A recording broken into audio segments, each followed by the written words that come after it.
অলির কথা শুনে বকুল হাসে, কই তাহার মতো তুমি আমার কথা শুনে হাসো না তো।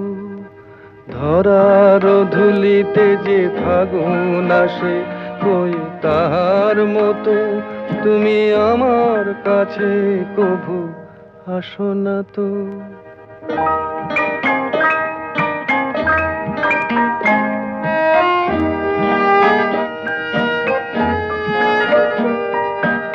আকাশ পারে ওই অনেক দূরে, যেমন করে মেঘ যায় গয়ুড়ে।